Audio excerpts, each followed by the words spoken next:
이제 2014년의 마지막 밤입니다. 사실은 뉴욕에 살다 보니까 이게 뭐 연말이라는 기분이 별로 안 들어요. 어차피 하룻밤 자도 똑같은 날이 반복된 듯한 느낌이 들거든요.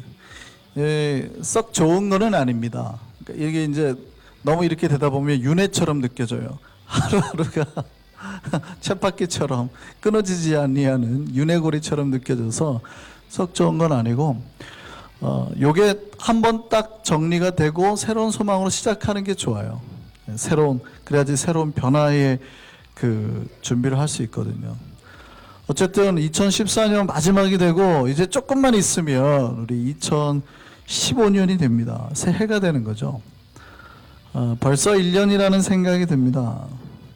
한국에는 이렇게 벌써 2015년이 됐죠. 뉴욕은 아직 안 됐지만, 연말이면 사람들이 가장 많이 쓰는 말이 다사다난입니다. 여러 가지 일도 많았고 그만큼 탈도 많았다는 얘기죠. 1년이 365일인데요. 정말 수백 번 날만큼 정말 사건 사고가 많이 있었죠. 1년이 300번이 넘는 날이니까 매일 날이 수백 번이 반복이 되면서 정말 많은 일들이 있었지 않았습니까? 그런데요, 그 하루하루의 삶에 살다 보면 그 많은 일들 때문에 연말쯤 되면 이제 데미지가 쌓여요, 우리 안에. 한 수백 번에 넘는 그 상처랄지, 다툼, 미움, 오해, 질투, 원망, 이런 것들이 오래 1년 동안 쌓이면요, 그런 것들이 연말쯤 되면 우리에게 큰 데미지로 와요. 그러니까 연말에 어떻게 하면 좋냐면 그걸 한번 털어내고 가셔야 된다고요. 싹 비우고 새 빈 그릇을 만들어야지 2015년 하나님이 담아주실 복이 우리에게 오는 거예요. 이걸 다 털어내는 방법은 사랑이나 이해나 용서나 여러 가지 것들이 있지만, 더 큰 거는 뭐라 하더라도 하나님께서 우리에게 채워주시는 그 은혜, 그 은혜가 우리 안에 한번 들어오면 그 은혜의 그 파도가 우리를 싹 한번 쓸고 가면 우리의 그 여러 가지 쌓였던 앙금이 한꺼번에 밀려나가게 될 줄 믿습니다. 참 많은 일들이 있었습니다. 그러다 보니까 많은 일들 때문에 우리가 힘들고 지치고 여러 가지 상처들을 받게 되긴 하는데요. 그런데 한번 생각을 해보시죠. 제가 1년이 365일이라고 그랬잖아요. 그런데 365번 동안 하나님께서는 단 한 번도 우리를 지켜주지 않는 적이 없었다는 거예요. 하나님은 단 한 번도 우리에게 실수를 하시거나 우리를 놓지 않으셨습니다. 여러분, 하나님은 우리에게 약속하셨어요. 무슨 약속을 하셨냐면 365번 동안 매일 아침이면 태양을 뜨게 하겠다 약속하셨거든요. 근데 그 약속을 한 번도 어기신 적이 없으시고 매일 아침 우리에게 태양을 뜨게 하셨거든요. 하나님이 단 한 번도 실수하신 적이 없었습니다. 여러분, 지난 2014년 동안에 혹시 태양이 가린 적 있었나요? 달이 사라진 적이 있었나요? 하나님은 그 약속 한 번도 어긴 적 없으시죠. 하나님 실수하실 수 있잖아요. 보세요. 수백 번이라니까요. 수백 번. 1년 동안에 수백 번, 300번이 넘는 똑같은 반복된 일을 하나님도 하셨다고요. 그런데 하나님이 그 한 번이라도 이렇게 시간을 늦추시거나 어기셨어요? 아니죠. 하나님 그 약속대로 우리에게 매일의 일상을 똑같은 기회로 제공을 하셨단 말이죠. 우리 안에 이 깨달음이 있기를 바랍니다. 이걸 깨달을 수 있는 사람은요, 믿음 안에 있는 사람들이에요. 하나님은 신자들을 지키셨습니다. 근데 어떻게 지켰냐 그러면 정말 특별하고 예민하게 지키셨대요. 신명기 32장 말씀 볼까요? 같이 한번 크게 읽어보시겠습니다. 여호와께서 그를 황무지에서 짐승이 부르짖는 광야에서 만나시고 호위하시며 보호하시며 자기의 뭐요? 눈동자같이. 눈동자같이라는 말은 아주 예민하게 지키셨다는 말씀입니다. 우리의 눈을 대충 막을 수 없어요. 이게 함부로 대면 오히려 눈을 다칠 수 있거든요. 그러니까 아주 예민하게 지키셨다라는 거예요. 이거를 신앙의 용어로 섭리라고 말합니다. 그 불신자들이 우리 신자들의 말과 행동 중에서 가장 이해가 안 되는 말이 있다고 합니다. 뭐냐면 어떤 문제가 발생했을 때, 특별히 이제 병원 신방 갔을 때 그런 말 하는 거를 이해를 못 한대요. 다쳐가지고 있는데 교인들이 와가지고 하는 말이 아우 감사하다. 다쳐가지고 사람이 병원에 입원했는데 아유 감사하다 이런데요. 이해를 못 하겠대요. 아니 그냥 빨리 나으세요. 아유 좀 안 됐습니다. 빨리 나으세요. 그러면 됐지. 왜 와가지고 굳이 감사하다 그러냐. 그리고 더 큰 뜻이 있어서 그런 거야. 이렇게 말을 한대요. 불신자들이 그 말에, 신자들이 병원에 와서 하는 그 말이 그렇게 귀에 거슬린대요. 뭐가 감사하냐는 거죠. 오히려 우리가 기분 나쁘다는 그 얘기를 들으면. 그런데 그렇게 말하는 이유는요, 신자들은 뭐를 알아요? 우리 삶에 역사하시는 하나님의 섭리를 알고, 불신자들은요 그 섭리를 믿지 않기 때문에 나타납니다. 우리는 우리 삶에 하나님의 섭리가 있다는 걸 압니다. 그래서 우리에게는 비록 안 좋은 일이 있어도 감사로 바꾸는 그 역사하는 힘이 생기는 거예요. 여러분도 다 그런 섭리를 믿으시잖아요. 하나님 우리를 지켜주시는 거 믿으십니까?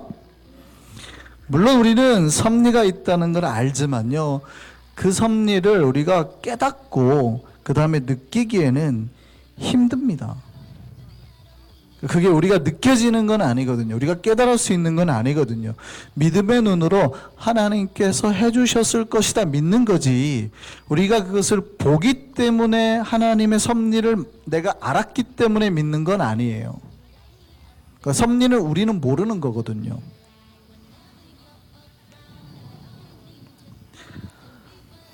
섭리가 눈으로 보인다면은 우리가 그냥 고백할 수 있어요, 신앙으로. 그런데 우리가 하나님의 섭리가 있었다는 거는 어떤 결과가 끝났을 때, 야, 그랬나 보다, 하나님께서 도와주셨나 보다, 하나님께 지켜주셨나 보다, 겨우 고백할 수도 있고, 결과가 그렇게 좋게 나와도요, 과정은 보이지 않습니다. 그래서 섭리가 어려운 거예요. 무슨 말인지 아시겠어요? 2014년 하나님께서 우리를 지켜주셨는데, 지켜주셨다고 우리가 믿는 거지, 그 섭리가 하나하나 보여서 믿는 건 아니라고요. 그 신자는 보이지 아니하는 하나님의 섭리를 있었음을 우리가 믿고 고백하는 거예요. 그게 이제 오늘 본문의 이야기입니다. 오늘 본문에 몇 명의 등장인물이 나옵니다. 모르드게와 에스더가 나오죠. 모르드게하고 에스더는 무슨 관계입니까? 무슨 관계예요? 삼촌과 조카지간인가요? 사촌지간이죠. 삼촌의 딸이에요.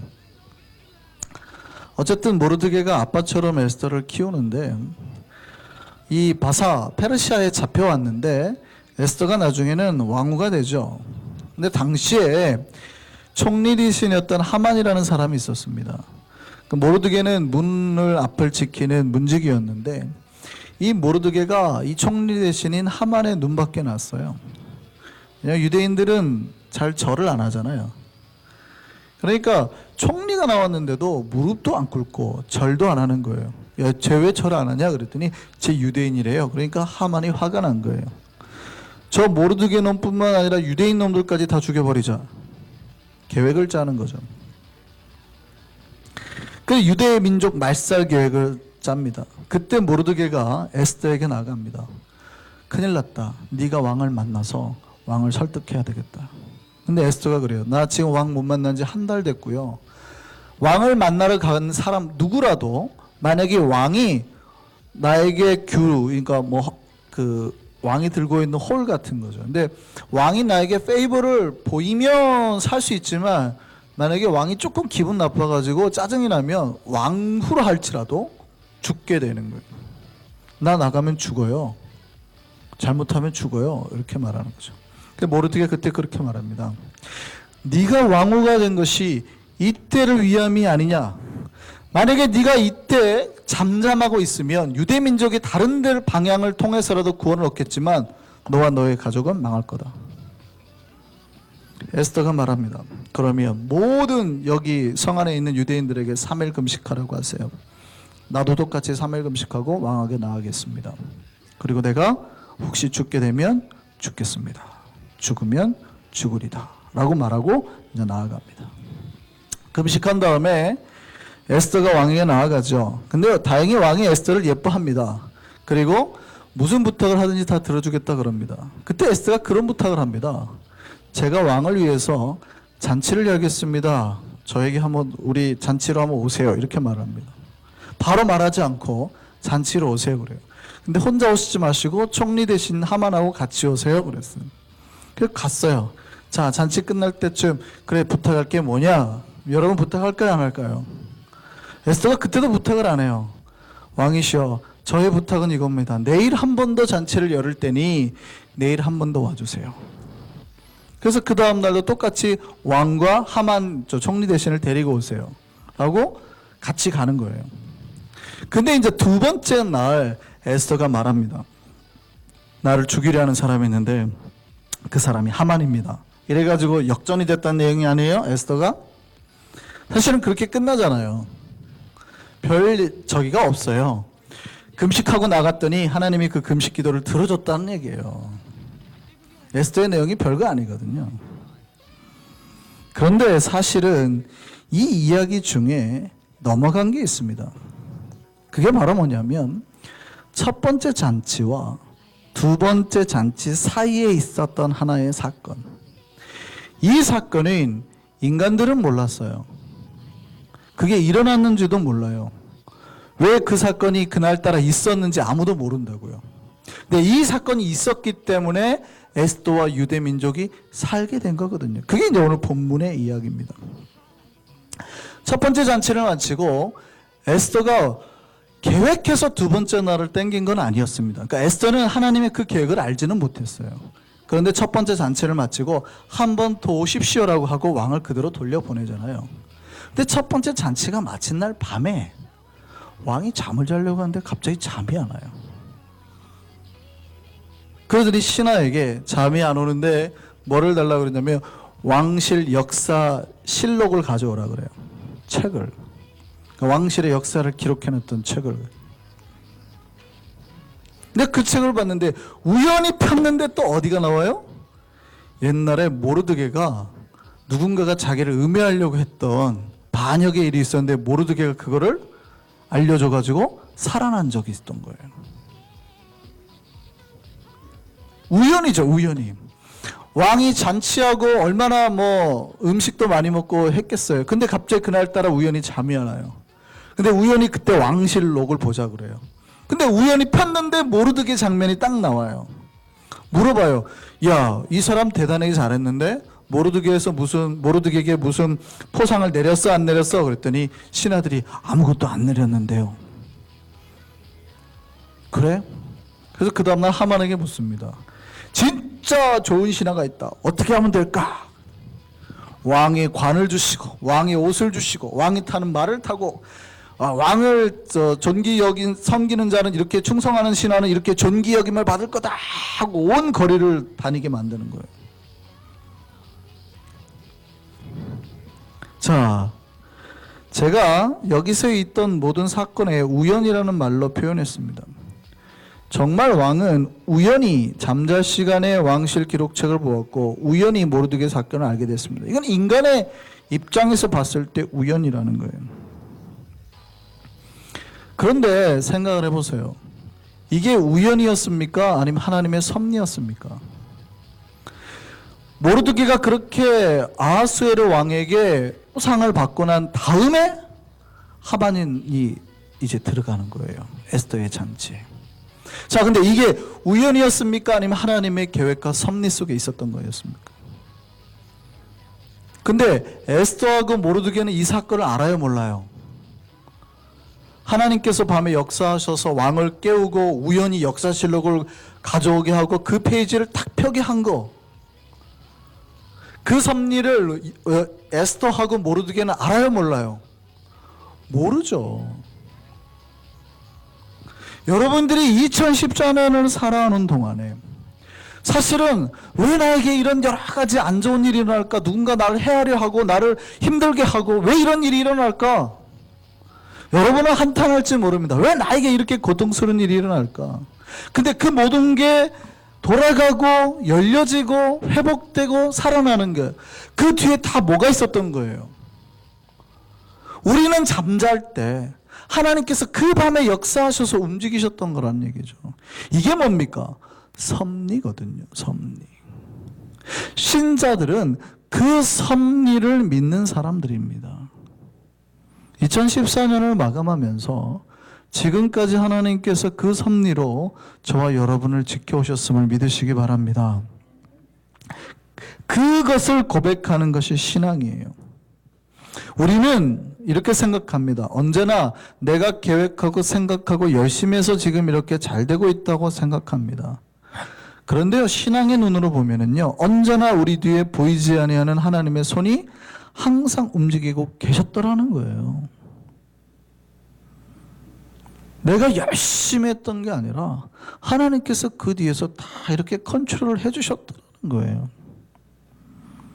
그 손 때문에 우리가 살아있고 잘 되고 있는 거예요. 이거를 섭리라 그래요. 이 섭리를 깨닫는 자가 감사가 나와요. 그래서 신자는 내게 어떤 어려움이 있고 아무리 나쁜 일이 있는 것처럼 보여도 하나님께서 더 크게 사고 날 걸 막아주셨다고 생각하는 거예요. 그리고 더 좋은 일을 주시려고 그러셨나 보다라고 짐작만 할 뿐이에요. 그래서 감사하는 거예요. 그래서 병원에서 다리가 부러졌는데도 뭐라고 그래요? 이야, 더 큰 일 날 뻔했는데 하나님 막아주셨나 보다. 다리가 부러졌는데 감사하잖아요. 근데 세상 사람은 이해가 안 되죠. 아, 나 빨리 나으라고 안 됐다 그러면 되지. 뭘 감사까지 해 이런단 말이죠. 근데 우리는 뭐예요? 하나님께서 더 크게 사고 날 거를 미리 막아주셨구나. 하나님께서 지켜주셨구나. 이렇게 생각하는 거예요. 그러니 우리에게 어렵고 힘든 일이 있어도 우리가 그 섭리의 내용을 다 깨달아서 고백하는 건 아니에요. 짐작할 뿐이죠. 하나님께서 이렇게 하셨구나라고 짐작할 뿐이에요. 그래서 감사로 하나님을 만나는 거죠. 매튜 헨리라는 유명한 주석가가 있습니다. 이 사람이 한 번은 길에서 강도를 만나서 지갑을 뺏겼어요. 근데 그날 그 사람의 일기에 이런 글이 적혀 있었습니다. 나는 오늘 강도를 만났음을 인하여 하나님께 감사합니다.